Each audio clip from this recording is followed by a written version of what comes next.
Pardon me. Jeez. Glad nobody was on to hear that. Edit that out of the recording. Very déclassé, as they would say.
Hello. Oh, you did hear my burp. Gosh darn it.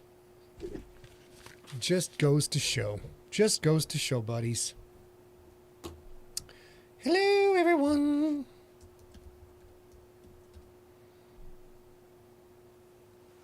Wish I could change that Restream IO chat to me. That'd be great. Can I do that? Let's take a look. Settings. Hello, Nelzone. What's up, man?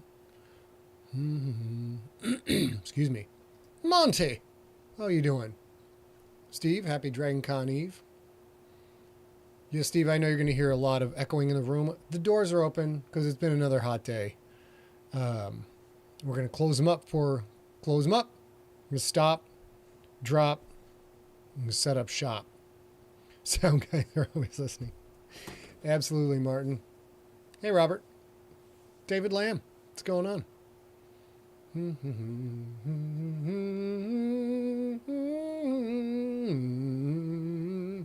I got on the Twitch out there? We got one Twitch person on right now. Who we got?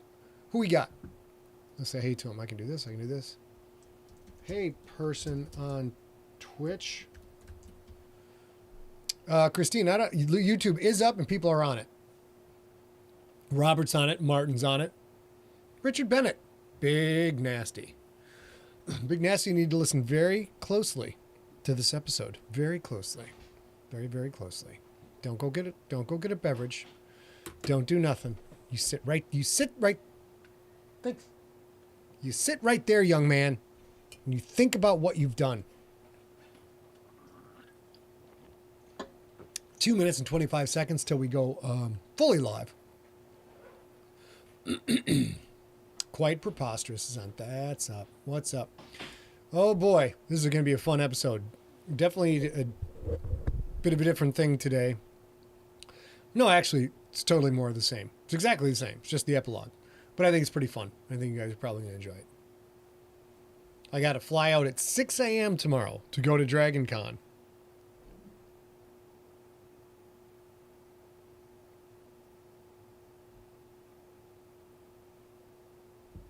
And, hey, Dr. Dana Baker, PhD, which means I got to be up at 4:30 in the morning. Not happy about this. Not happy about this one bit, but that's the way it goes. I have to be up at 4:30 in the morning, Steve. I have to be at the airport at 5. Brittany, how are you? Okay, everybody, let me go get these doors shut up.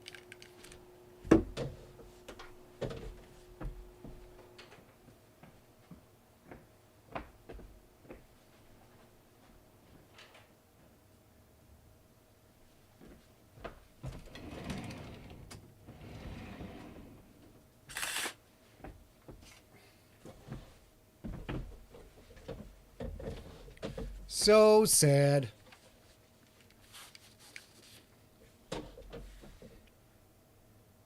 Okay. Poop. All right. 50 seconds. All right, let's go to me. Hello, everyone. How are you? You're still here, fan.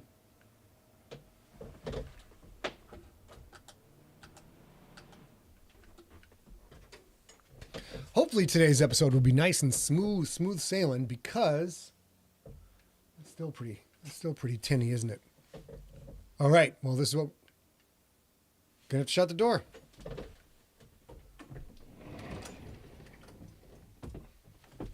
I can hear the difference. I'm sure Martin can hear the difference. I'm sure Steve can hear the difference. Some of you might not hear the difference, but it's there, goddammit. Don't start with me. Oh, I know the problem. Shoot. You know, I've been doing this for how many friggin' years now? Like 4? For crying out. There we go. Smooth as silk. Smooth as silk. Now I can open the door and get some highly polished professional live stream. You guys, that's what this is. That's how we do. That's how we do here at Empty Set. Okay, we're going to get into it.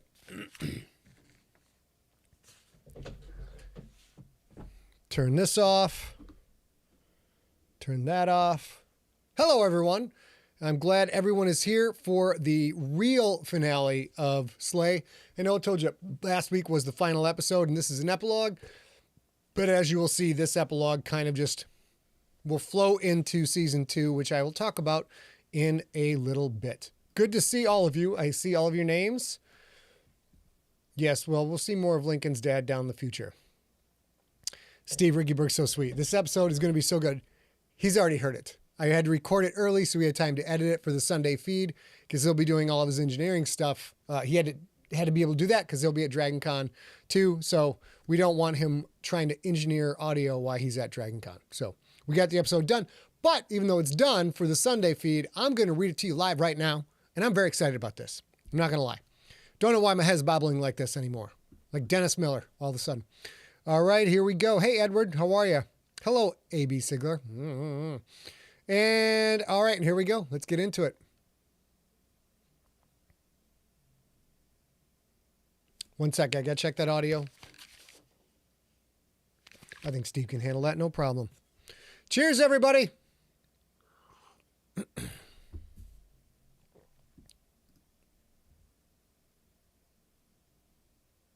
I'm going to record this anyway, Steve, just in case I just knock it out of the fucking park with this one. You can redo it. Hello and welcome to episode 35 of Slay. This is the epilogue. This is all she wrote, or all he wrote, or all they wrote. Doesn't really matter. Let's get into it.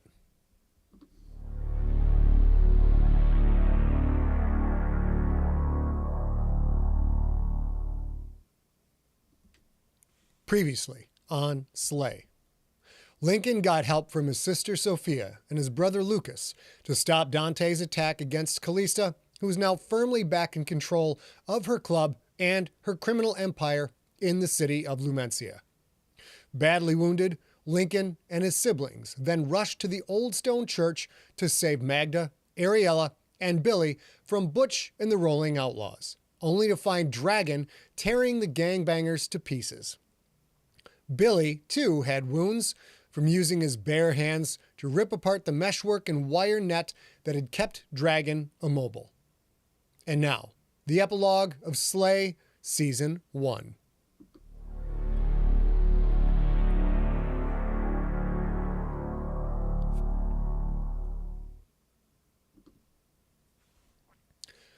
I get this ache, and I thought it was for sex, but it's to tear everything to fucking pieces.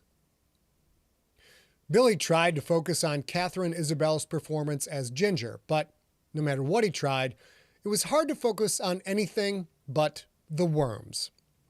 Several of them, all a sickly, grayish pink.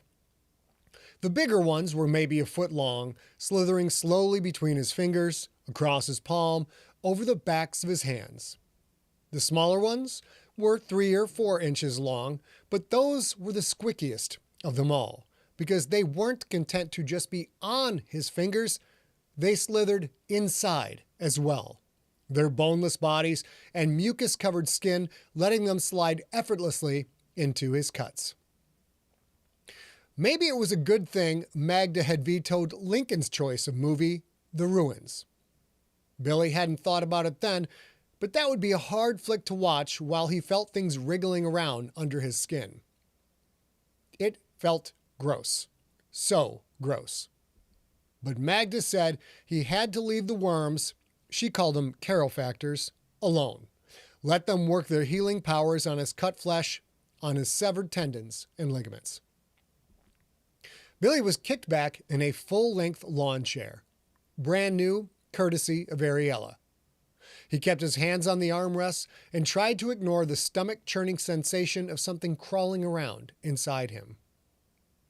Magda sat in a lawn chair to Billy's right, Lincoln in the one to his left. Lincoln was drinking hard. Magda had her favorite bong in her lap. While the coffee table had been destroyed, the bong had come out unscathed. A miracle, Magda had said. Ariella had bought the chairs because the lazy boy was already ashes in the burn pit out back, and the couch had been sent to Cordes for a special deep cleaning so Dragon wouldn't smell the human blood soaked into the fabric. No one had said boo about a replacement coffee table, but Ariella would probably take care of that, too.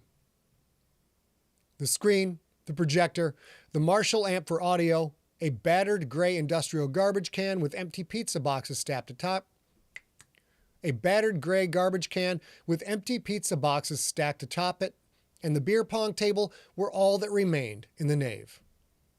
Everything else had been thrown out or cleared out by the half-dozen bondage gear-clad gnomes who were finishing up their scrubbing of floors and walls, sweeping up the last bits of bone and meat that had thus far evaded cleaning.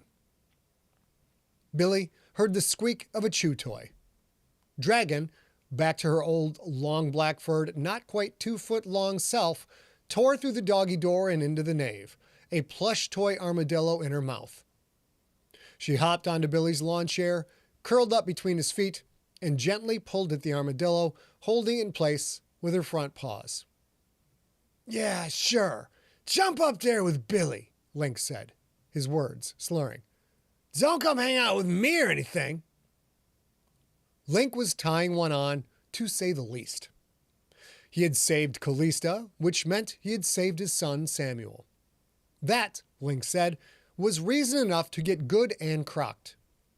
Add in the fact that Billy, Magda, Ariella, and Dragon had survived the assault of Butch and the Rolling Outlaws and, well, Lincoln felt that was a double plus good reason to party. And what better way to party than with horror movies playing on the blood-streaked projection screen and supernatural worms sliding through wounds that should have required reconstructive surgery? Billy could think of many better ways, but he wasn't complaining. He wasn't complaining because he had fucked up royally and they had not kicked him out. Lincoln and Magda wanted him here, with them, in the old stone church, and Billy wanted to be here. As soon as Lincoln let Billy call Grandma, he'd let her know he was moving out. Time to be a grown-ass man and move away from her, even if his new home was just across town. It wasn't only about getting out on his own for the first time in his life, though. Billy, apparently, had power. Power of a kind he did not understand. Maybe a lot of power. Lincoln and Magda were going to teach him how to use it. The scrawny, tiny neighborhood weakling was no more. Soon, hopefully, Billy would be strong. Strong in a way that he had never dreamed. "That frickin' dog got no frickin' loyalty," Lincoln said. "No loyalty." Whatever Dragon was, she wasn't a dog. Dragon, too, was part of Billy's excitement. He had connected with her in a deep, meaningful way. From never having had a pet in his life to bonding with a 15-foot-long Chinese dragon that masqueraded as a fluffy, long-haired dachshund, that was a pretty damn good trade-in. "Link, quit your bitchin'," Magda said. "In case you haven't noticed, your lap is full." That was an understatement. Shitbird lay on a blanket atop Link's lap, on her back, her wings lazily spread, her feet sticking up like a dead bug's, and her belly sticking out comically. She looked like she had swallowed a grapefruit. Billy had lost track of what Lincoln had fed the bird. 6 or 7 pizza crusts, 2 full sleeves of saltines, a tomato that had seen better days, one half of a stale Baby Ruth, a handful of moldy Cheez-Its, and a few recently dead bugs that Bingles' crew had swept out from under the fridge. For all of Link's complaining, he seemed surprisingly content. He'd been hand-feeding Shitbird for hours. With the crow passed out, Lincoln's fingertips gently stroked Shitbird's chest. Link had worms, too. Big, fat ones sliding in and on his shoulder. Billy couldn't look at him. So disgusting. Lincoln had one in his leg as well, and a few in his back. Magda assured both of them that they would be fine, as long as they relaxed and let the process run its course. Caro factors, rest, booze, pot, and something called gobbers. That was her prescription for healing. Lincoln huffed. Man, if this is a werewolf movie, where the hell are the werewolves? This flick is a slow burn, Magda said. When you fuck, Link, you want to get your nut off in the first 15 seconds? Lincoln shrugged. Well, that would be pretty efficient, don't you think? Magda lit the bong's bowl, inhaled deeply, held it. Motherfucking man over here thinks 15 seconds is good sex, she said, holding in the smoke. Shit! Lincoln took a swig from his fifth of Yukon Jack. They had let Billy pick the movie. He had felt compelled to select a horror flick. When your projection screen is permanently stained with gouts of dried blood, what are you going to watch? The English Patient? Ginger Snaps was an oldie, but a goodie. Maybe when they could afford a replacement screen, they would switch to comedies. This movie is dumb, Link said. Should have gone with Dog Soldiers. Billy heard a rustling in the garbage can. The pizza boxes atop it jostled, then slid to the side. An orange-faced, white-eyebrowed little person rose up from the can, kicking his leg over the rim to step down to the floor. Hey, Mags, Billy said. I think an Oompa Loompa just hopped out of that trash can. That's the gobbers, Lil Peen. Magda hit the bong again, then held it in front of Billy. Time for your medicine. He was already higher than he'd ever been in his life. But doctor's orders were doctor's orders. Billy put the tube's ring over his lips. Magda put her lighter to the bowl and sparked it. Billy breathed in. He held the smoke for all of 2 seconds before he coughed it out in a stuttering cloud. Dragon yipped in delight, jumped in the air to try and bite the smoke Billy had let out. Hey, asshole, Lincoln said. Stop getting my dog high. Sorry, Billy said, although they both knew Dragon wasn't Lincoln's dog anymore. Dragon was Billy's, and Billy was Dragon's. Magda stood. She put her fingers to Billy's neck, checking his pulse. You're doing fine, Lil Peen. The Caro factors takes you real nice. Let me get some more food for you both so they got material to work with. Magda walked into the kitchen.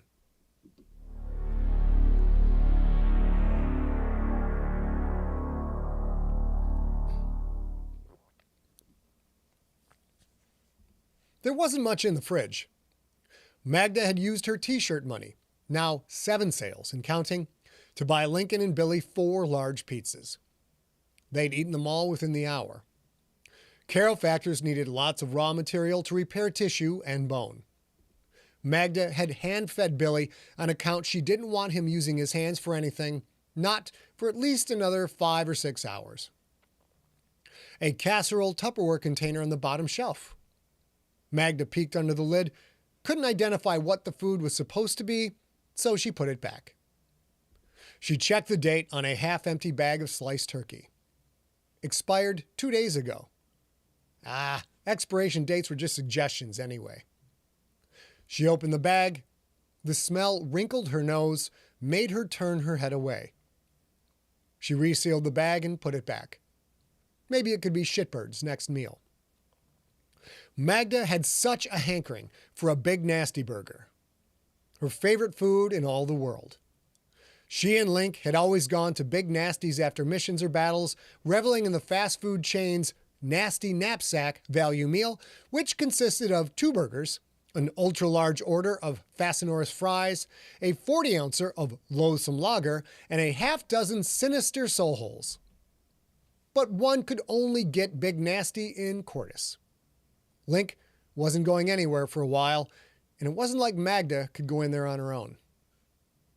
Maybe she could ask Ariella to buy more pizza. Somehow, Ariella had become the money manager of the operation. Truth be told, Ariella was more than just a bean counter. For all intents and purposes, Ariella seemed to be the boss. How had that happened? Magda wasn't sure. And she wasn't sure how she felt about Ariella either. Magda still did not like her, not one bit, but Ariella had gained her respect.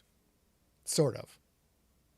When the rolling outlaws broke into the nave, Ariella left Magda holding the bag. Cowardly? Not if there was nothing else Ariella could do, not if her thread was exhausted. Getting out of there had been the smart play, even if it meant leaving Magda alone. And why shouldn't she have left Magda alone? Hadn't Lincoln once done the same? Magda was deadweight. She couldn't even handle a few thugs who were in her own house. She had to do something. She had to get help. Whatever. She didn't deserve help. "Mags, come on back," Lincoln called. Magda returned to the nave. Ariella and Bingles were there. Ariella held the Baphomal's big binder of bounties under one arm. Bingles wore the same shit-eating grin he had plastered on his face all day. His white beard reached down over his beer belly and almost to his brass belt buckle, which spelled out Big Poppy in rhinestone-covered letters. "We found the last bits," Bingles said. "There was half an ass cheek and a bit of pancreas wedged behind that bookshelf in the office upstairs. I mean, it was stuffed in there like a half-cooked chicken in an after-hours Chipotle burrito made by a meth addict on work parole. I mean, I've seen shucked oysters left out in the sun for 2 days that were more appealing. Your protector got the job done, Link, but Martha Stewart, that dog ain't. Good thing I'm getting paid so well for this cleanup." Lincoln slumped lower in his chair, fuming with anger. He accidentally jostled Shitbird. One wing raised slightly, slowly lowered back down. "Yes, it's quite the bill," Ariella said, "considering it's 3 times the normal rate. Lincoln is such a good negotiator." "Fuck you, Ariella." Lincoln took a swig of whiskey. "And fuck you too, Bingles." The gnome laughed and slapped at his beer belly. "I told you you'd call me, Link." "I didn't call you," Link said. "Ariella did." "Dildato, dildato. You could just say, 'You were right, Bingles.' Try it. It's like blowing a load that's been pent up for 6 days. You'll feel better. I know I'll feel better when you actually pay me. It'll be a money shot. Literally." Ariella stared down at the gnome. "Stop badgering my partner," she said. "The nave looks properly clean, so I'll sign off on it. Is there anything else?" "That's the last of it." Bingles again slapped his belly, spoke louder so his workers could hear. "Gang, pack up and head for the bathroom. We have to get home for Pin the Tail on the Gnome tonight. And let's not forget our final round of Tournament of Mjolnir." He looked up at Ariella. "You're, welcome to join us, you tall drink of water." "Everyone is tall to you," Ariella said. "I'll pass." The gnomes gathered up their buckets and rags and boxes of mesh-imbued cleaning supplies. They left the room. Bingles shut the nave doors behind him. Mostly shut them, as they wouldn't close all the way. "The nave doors are being replaced tomorrow," Ariella said. "It's going to cost a fortune to repair everything. We're in debt. Again. Lincoln huffed. Surprise, surprise. Billy shrank deeper into his chair. The damage to the church was on him, and he knew it. He'd been very quiet since Lincoln's return. I want to go over this again, Ariella said. Lincoln, Billy, you sure Boss Hogg doesn't know about this place? Pretty sure, Billy said. Most of the time Butch was here, he couldn't get through to Hogg, and well, he did at the end, but he didn't mention the church. And everyone who was here as well, dead as dried up dog shit. I'll do that again, sorry. Dead as dried up dog shit. Lincoln took another swig. Hogg doesn't know, and even if he did, he'll steer clear. Oleus as well. Neither of them want to be anywhere near Callista now that she's back on her feet. Dante's hiding somewhere in Miami, from what I've heard. Lincoln was halfway through his second fifth, and his slurred words showed it. Plus the gobbers. Plus dozens of bong hits. Plus that one Vicodin. Link was hammered. Dante should hide, Ariella said. Since he attacked Callista directly, she's in her rights to put a bounty on him. A big bounty. Dante had his chance and he missed it. He'll be on the run for a long, long time. Still, we need to assume word will get out we live here, if it hasn't gotten out already. I'm bringing in a contractor to improve our home defense. Kellius Droman will be here Wednesday. Magda sat up. Kellius Droman? How the hell can we afford him? By going deeper into debt, of course. Ariella looked at Billy, smiled a bitter smile. And paying a rather significant interest rate? If Billy could have slid any further into his chair, he would have. Ariella again looked at Lincoln. Then there's the matter of your family. Can they be trusted to keep this location to themselves? Lincoln sighed. Yes, Ariella, we can trust my brother and sister. Besides, even if we couldn't, what are we going to do about it? Go after a pair of active Rixators? I don't think so.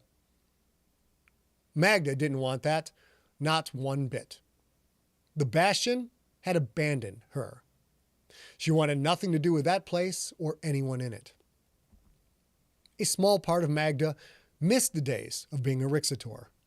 The responsibility, the thrill, the danger, the sense of significance, of importance.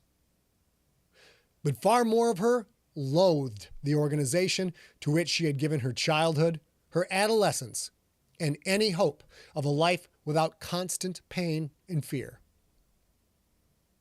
The nave doors flew open. Bingles ran in, little legs pumping, beer gut flopping. Link, do you feel that?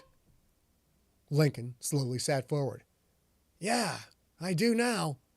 It's coming this way, Bingle said. I'm getting my people the fuck out of here. Good luck to you. The gnome ran out of the nave. Magda felt it too. A heaviness. A darkness. Growing stronger by the second. A meshworker of massive power. Lincoln stood. Same one I felt when I was getting a hard drive with Billy's money. He pulled carofactors from his shoulder, their bodies stretching like taffy. It wasn't coming at me then. It is now. Magda pulled her doctor bag from under her lawn chair. She opened it and held it out to Lincoln, who dropped the worms inside. It's got to be a bounty hunter, Lincoln said. Probably still after Billy. Ariella's free hand clutched at her turquoise necklace. Someone that powerful coming after a measly $50K bounty? No, this is something else. Maybe whoever backed Dante in his campaign against Callista wants payback against us. That sounded both logical and terrifying. They still had no idea who Dante's mystery benefactor was. Magda pulled the last carofactor from Lincoln's shoulder. Your armor isn't ready, she said. but I patched up the holes in your cloak. Link's armor was a wreck.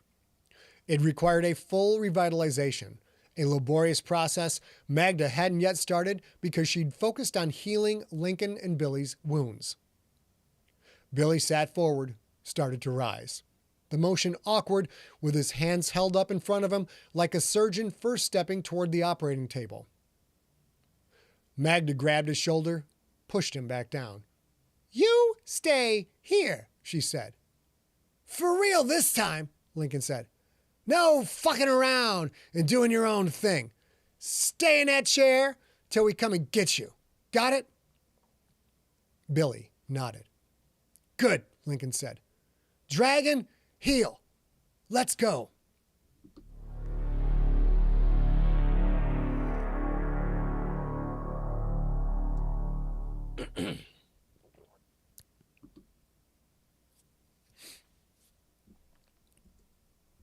Lincoln felt naked without his armor. The between cloak was a small comfort, but it didn't offer much protection. Maybe Ariella had a shield charm on her necklace or something. Tizona in hand, a prancing dachshund at his heels, Lincoln stepped out the church's front doors. His legs wobbled slightly. Maybe he was drunker than he thought. And higher. He'd thought the danger was over, thought he could get good and crocked, so he'd let himself relax a little, party a little. Bad timing. That's all it was. He stood at the top of the concrete steps. Dark clouds blocked out the night stars, reduced the moon's light to a paltry glow. Wind had kicked up out of nowhere, driving leaves and loose bits of trash across the church's yard, the street, and the empty lot on the other side. Whoever was coming had more power than Oleus Oakbeard, more than Callista, probably more than both combined.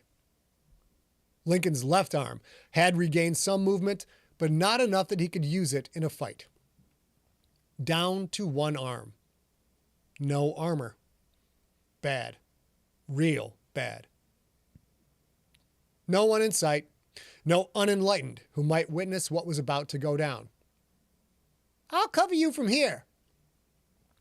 Magda, behind him, just inside the door. She had a Sig Sauer M716 slung over one shoulder and the KSG-12 shotgun, the one Lincoln had used to kill Billy's friend Joe, over the other. She held Lincoln's crossbow in her hands. It was a snapshot of the Magda of old, the badass Rixator, Lincoln's partner in carnage. But instead of her meshwork armor, she wore pajamas patterned with many Smurfettes in many poses. And she likely couldn't set foot outside that door. Even if a fight moved inside the church, she might be no help there either. Ariella had told Lincoln how Magda had fallen apart while fighting Butch's men. Maybe whoever was coming would change direction. Or maybe they would just pass over the church, leave Lincoln and his friends be. If wishes were horses, beggars would ride. Ariella brushed past Magda. She'd found a hip holster somewhere in Magda's stash. The handle of a Ruger SR 1911 peeked out. Lincoln had forgotten about that gun. He'd brought it home from Magda after one bounty or another he couldn't really recall. Not that a regular old pistol would do much good against whatever was coming. Hopefully, Ariella could use the charms on her necklace to do some damage. That belt and holster, they looked good on her, he had to admit. The wind picked up. There weren't many trees in the neighborhood, but those that grew along the sidewalks or up from the rubble-strewn empty lots bent and bowed. "That's certainly some dramatic wind," Ariella said. "At least there's no lightning." As if on cue, a miles-long bolt laced across the thick clouds. The thunder hit 2 seconds later. "That's bad," Ariella said. "Real bad," Lincoln said. Another lightning bolt split the sky, and this time the thunder arrived in under a second. Movement up in the clouds. A person, approaching fast, lemon yellow aura trailing behind. Huh, Ariella said. I don't know what I was expecting, but not that. It was a woman, a short one, a fat one, nearly as wide as she was tall. Lincoln had never set eyes on her before. Magda, Ariella, you guys recognize her? No, Ariella said. Nope, Magda said. Never seen her. That made Lincoln more nervous and more afraid. There were many powerful enlightened, but those that reached levels like this built up their power over many years. And as they did, they became known. Whoever this was, they'd likely lain low for a very, very long time. 100 yards away now, descending and approaching fast. I've come for the boy! Her voice pierced the wind, carrying with it promises of pain, of death. Bring him to me or face the consequences! Lincoln wished his brother and sister were still here. The woman floated down to the street, landed, and walked forward, her hands and her angry eyes blazing with a yellow aura. She was older, perhaps in her 60s, wearing combat boots and a floral print muumuu. Lincoln descended the steps. Stay where you are. He raised the tip of his sword and pointed it toward the oncoming mage. Let's just discuss this. The woman flicked a finger. A ball of yellow energy shot toward him.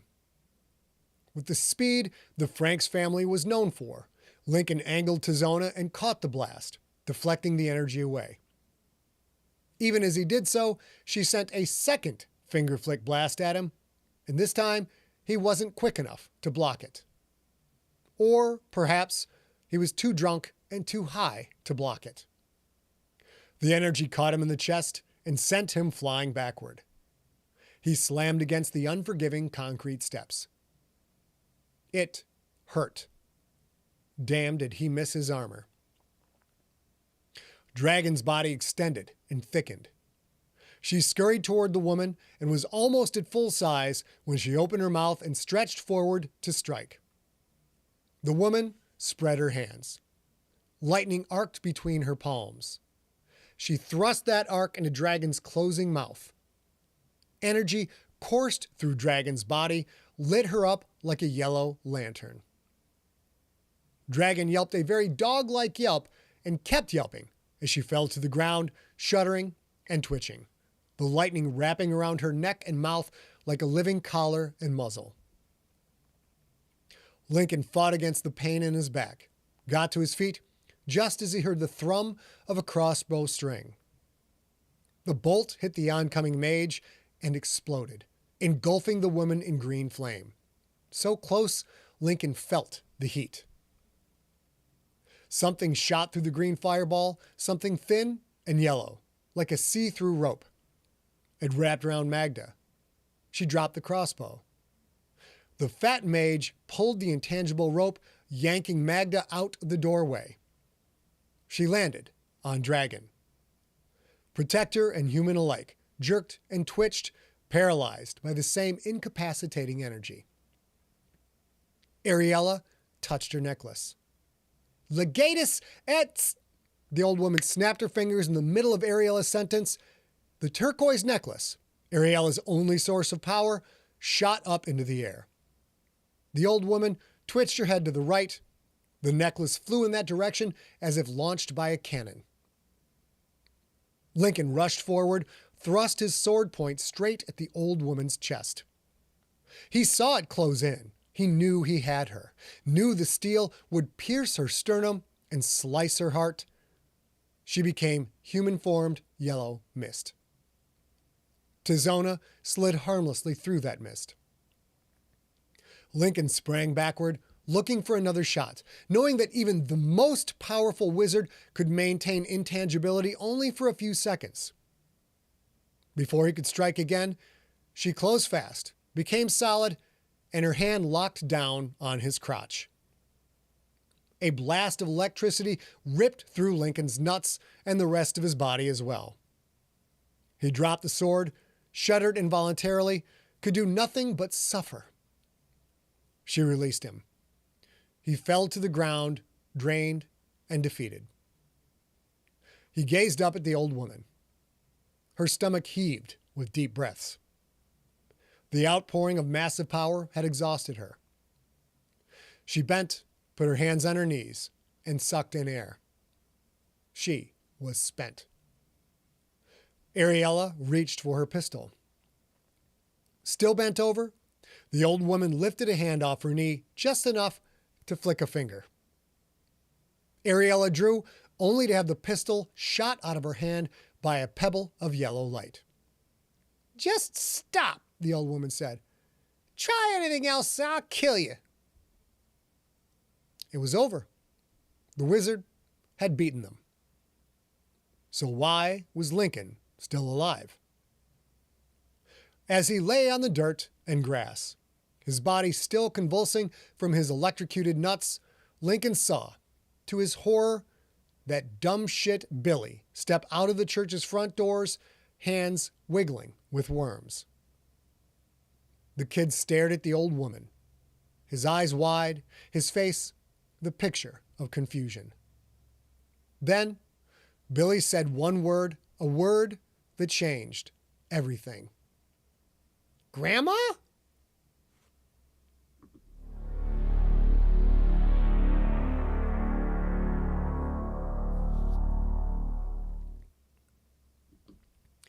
That is the conclusion of Slay Season 1. If you have watched or listened this far through, I assume you enjoyed the story. And someday soon, hopefully, I'll get around to Slay Season 2, and then I can entertain your face all over again. Entertain your face. That's it. Goodbye. Come on up, baby girl.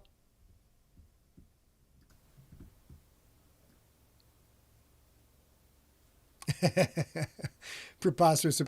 You guys are so funny. I can't watch your chat because in the chat room because I laugh too much. Rob's got a boom. Preposterous saw electrocuted nuts open with the squirrel nut zippers. That's great. Thank you, Steve. Carrie says, "What? Oh, those sneaky grannies," Nyoka says. Colm says Lincoln was mining the wrong sword. Fact. Thank you, Daryl. I'm glad you liked the story. Tim, I'm glad you liked it. Jason Brown, great. You guys, I know some people knew, people had texted me real quietly or emailed me, real quiet, so they didn't spoil it. Some people knew Grandma was up to something, or they knew Grandma would factor in somehow, but their guesses were wrong. There was two people who thought that the power that was looking around was Grandma. So they got that part right. But, Edward, thank you very much. Appreciate that. Jenna Lee, working late. Can't wait to hear the story. Good. Hi, how y'all doing? Donna, I hope you're saying Grandma is trying to impersonate Billy and not like Grandma. What the fuck are you talking about, Scott? Don't you want to tell a fucking story? Jesus. Drunk Lincoln is one of my favorite parts to play now. Okay. Oh, hello, everybody. Look who's here. Hi, my loves. Wait, stay there. It's not working. God. Okay, still hi, my loves. Gotta get my chance.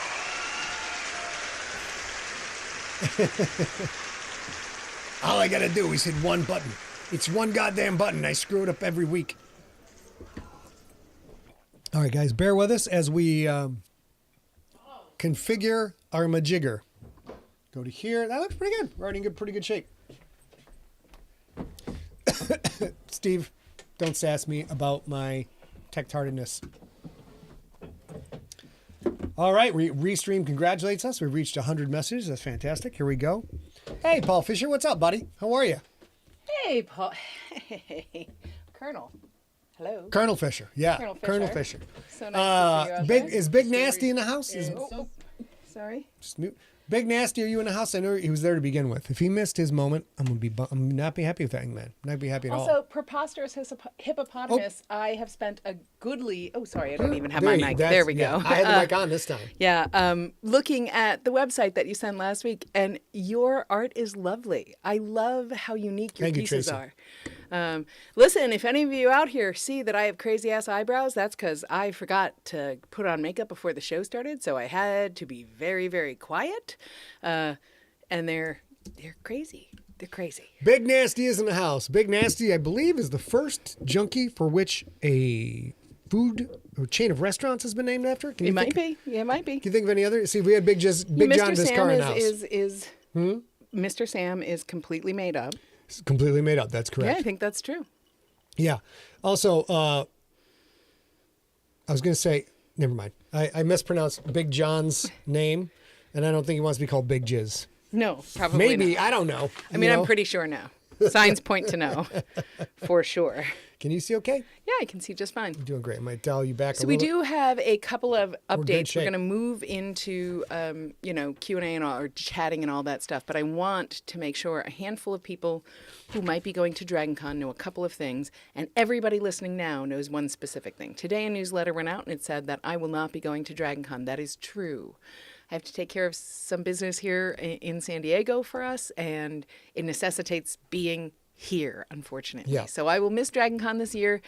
It just slays me that I'm going to... It's the first Dragon Con I've gone to ever, because I started working with you at the first Dragon Con. No, I think you went at least 1 year before. Okay, me. well, I might be wrong, but It's been a very long time since I've gone to Dragon Con Yeah, with you, and so- I'm sad. and any I'm of you who sad. are going to be there, Scott is his hotel room is in the Hilton. So if you see him wandering around in the middle of somewhere in the middle of the night, make sure he knows he goes back to the Hilton.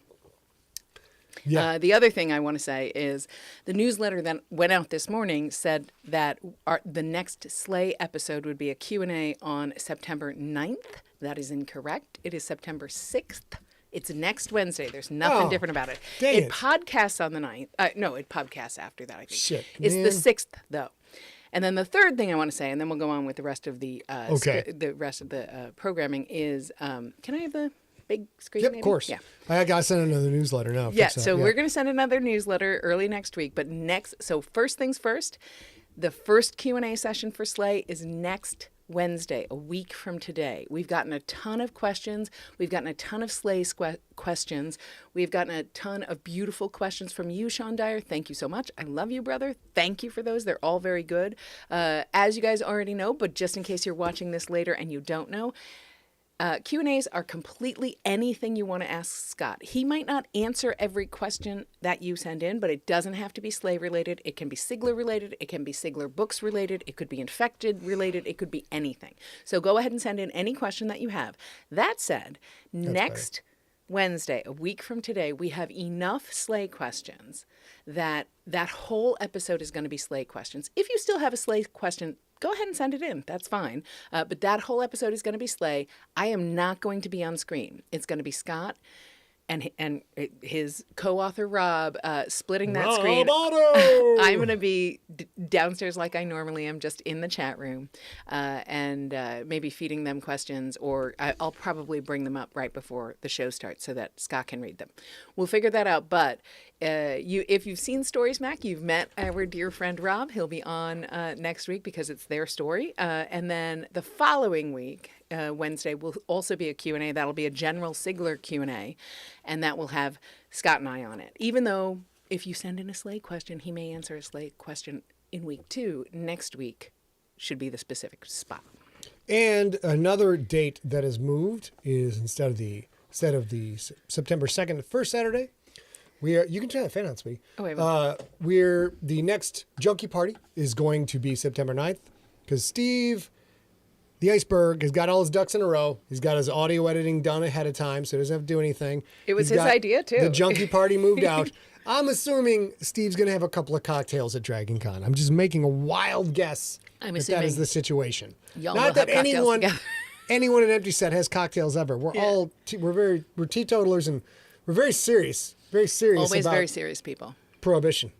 What the heck is wrong with my eyebrows? I don't know. The lighting's a little bit off, baby. Lighting's a little bit off. So.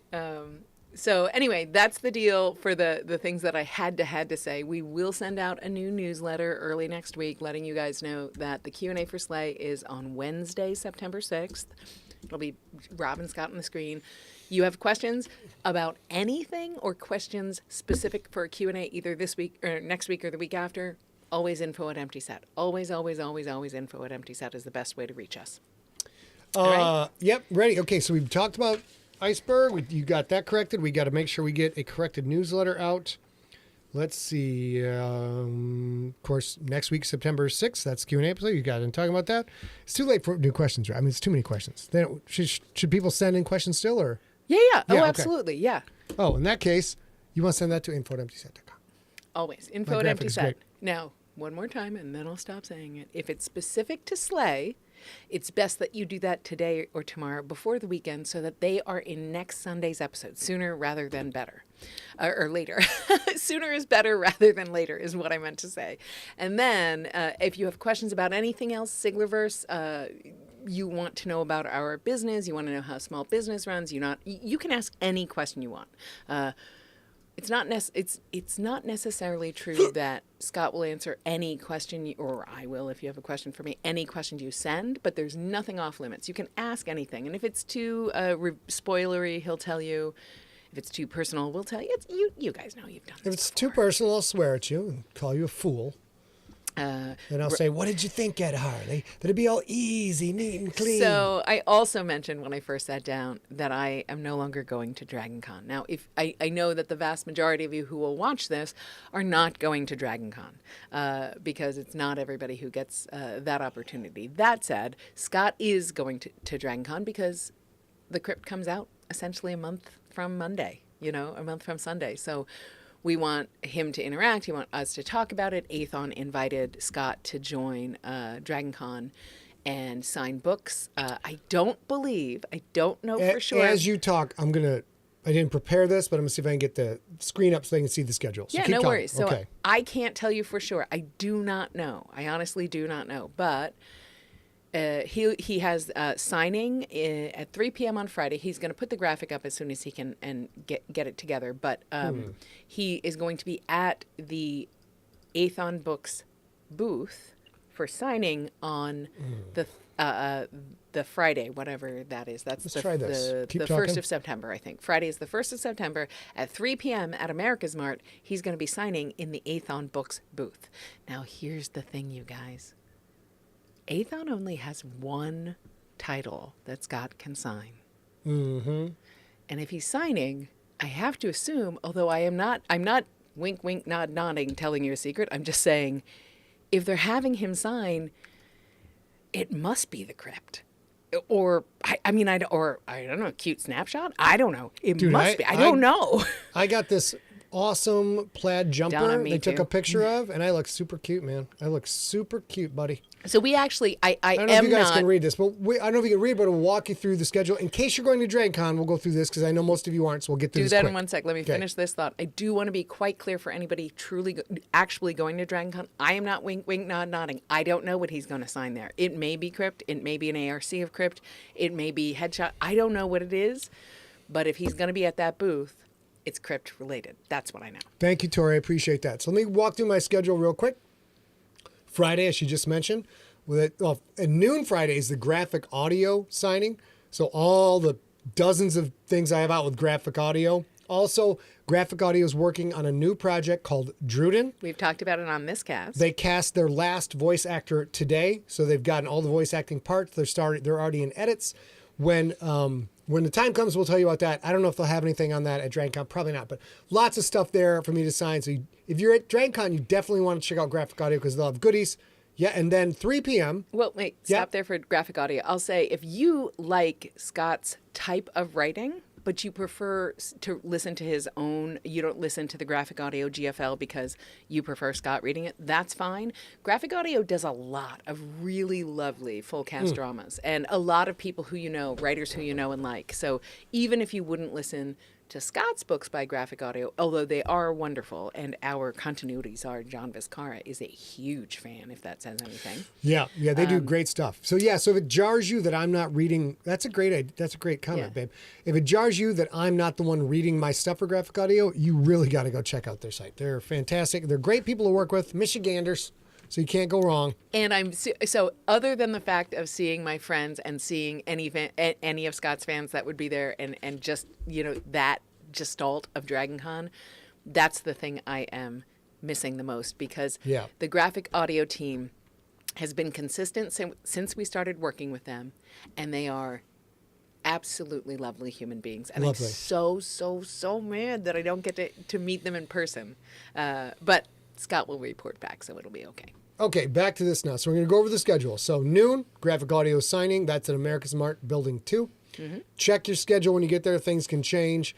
3 p.m. is the signing with our new buddies at Athon Books. This is actually the first time we'll be meeting them as well. I know. Also, at that signing, the first time I meet these guys face to face. So it's going to be great. And A misses that. That's a bummer. So mad. 7 p.m. we have a panel, Podcasting for Authors. I might know a little something about that. I might. At 9:30 p.m. Friday night, in the Southern Elements Bar, the ground floor bar at the Hilton, without any approval or permission from the bar, without any reservation, we are going to have a goddamn junkie meetup. So if you are at Dragon Con and you can only come to one thing, hold on, I think I'm texting Bernie. And if you are not at Dragon Con, that is a thing you can probably walk into. This is at the Hilton, Atlanta. It's on Cortland Boulevard Southeast, and if you go in on the ground floor, you walk in on the ground floor. If you walk through the main roundabout door there, Southern Elements is right on the left, and you might not even need a Dragon Con pass to get there on Friday night at 9:30 p.m. I'm pretty sure you don't, because every year that we've stayed at the Hilton, and there are always like people who they're pilots or flight attendants or something, and they get put up there by their airline when they're over things. So I think you can walk in without a badge if you're local to Atlanta and you're not going to Dragon Con, but you do want to do that.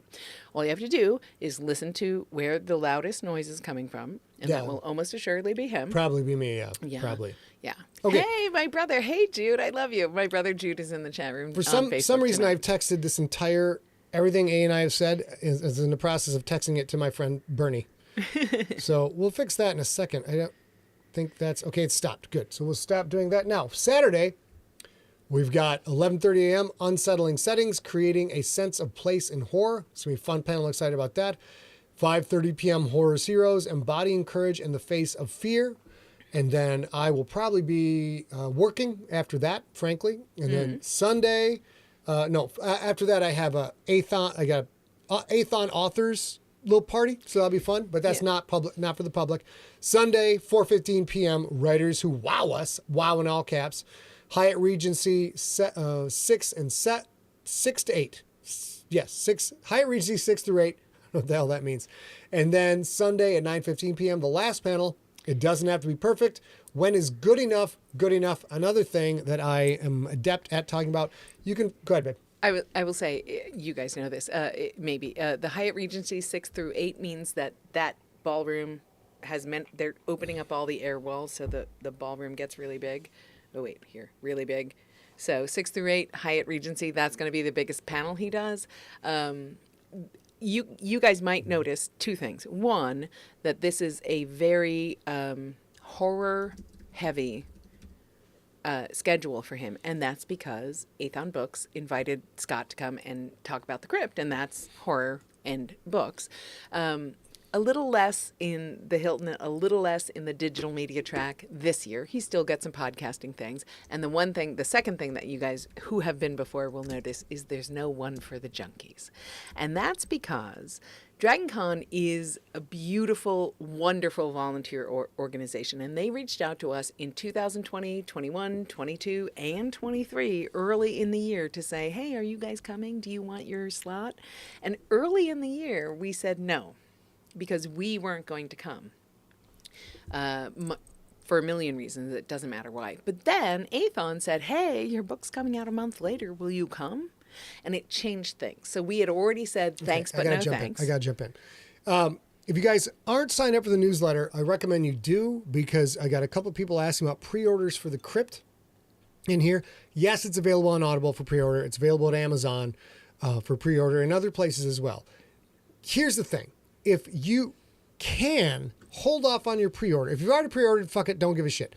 Hold off on your pre-order until the day of, on October 3rd. We just sent that information out via the newsletter. If you're not signed up for the newsletter, please do, because like choice bits like this, because while you buying the book is the thing that helps us the most, what'll help us a little bit is if you buy it actually on October 3rd, because of the way digital charts work. And now, if you haven't texted SIGTEXT to 855-955-5095, you should, because the day that book is available, the day we would like you to buy it, we're going to send a text out with that. And then you don't have to worry about it. All you got to do is we're going to send it. You put it on your calendar. You should put it on your calendar. We're going to send you a text on that day at the right time, and then you can just go buy it at your discretion. So that is a nice to have for us, not a must have. We would like you to buy it on the 3rd, but if you want to get it pre-ordered and you're just not going to be able to keep track of it, that's fine too, as long as you buy the goddamn thing. No, Donna, you're fine. Yeah, Donna, you're fine. Don't change anything. Yeah, you're fine. The organic pre-orders are fine. The number of people who've already pre-ordered is relatively small compared to the bigger audience. It's all going to be fine. We don't know whether we will chart or not, and all the charts are different. Like Kindle charts is all day of. Audible charts might be pre-orders too. Who fucking knows? But if you already ordered it, don't worry about it. Look at my face. Look into my eyes. So you can see my wife. Look into my eyes. If you already pre-ordered, it's fucking fine. Say it with me. Say, if I already pre-ordered, it's fucking fine. You got to say fucking fine. It's fucking fine. It's fucking fine. I just spit all over the camera. Let's go back to your camera. There we go. All right. So again, this SMS list, this is a good thing to be on, because we're going to use it judiciously, effectively, and sometimes fucking, I lost the word. Donna says that's frightening. The look into my eye. So the other thing eye, is, Marine. We can't really talk about it yet, but Scott will be, obviously, as always, on a launch day. He's going to be all over social media. We're going to have a handful of things going on. He's going to be on a handful of podcasts. We're not yet ready to talk about them publicly, but there's going to be a lot going on that day. So feel free to wait, because you will not miss the opportunity on the 3rd. You will try to get us to shut up, I think, on the 3rd. That's what I think will happen. Yeah. And again, if you want to see the links to the thing, they are at scottsigler.com/thecrypt.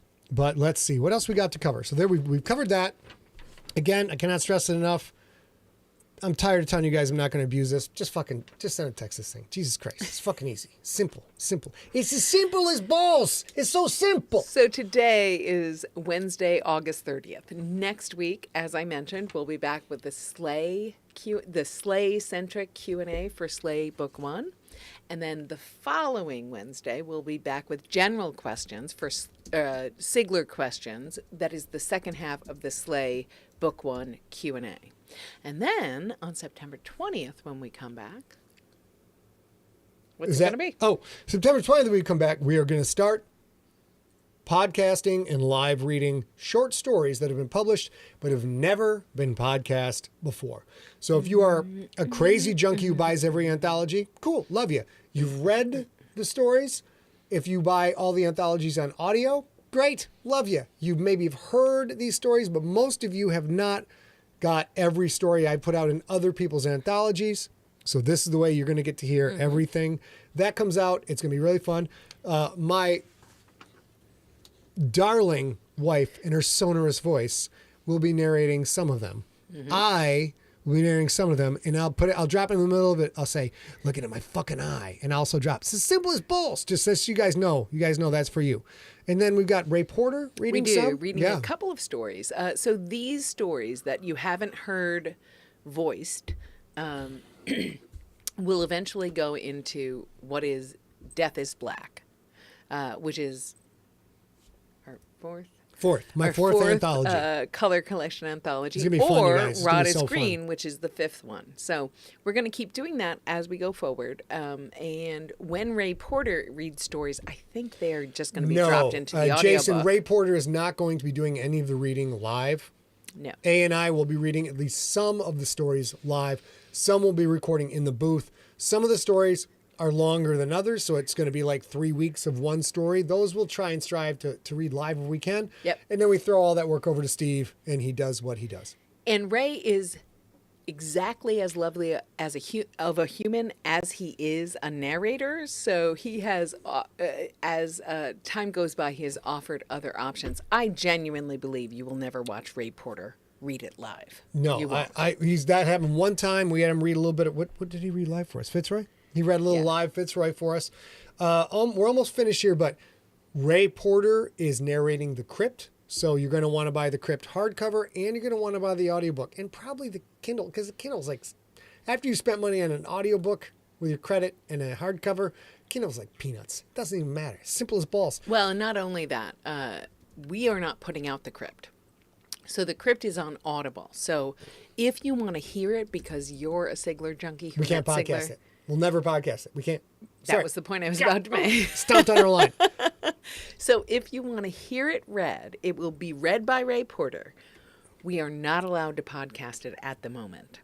So I also can't control doing anything for you with the audiobook because I don't control it. But what I will say is if you buy the audiobook first because you want those words of Sigler's read to you by Ray Porter, do that first and then snag the Kindle because it's going to be whisper synced and it's going to be like $1.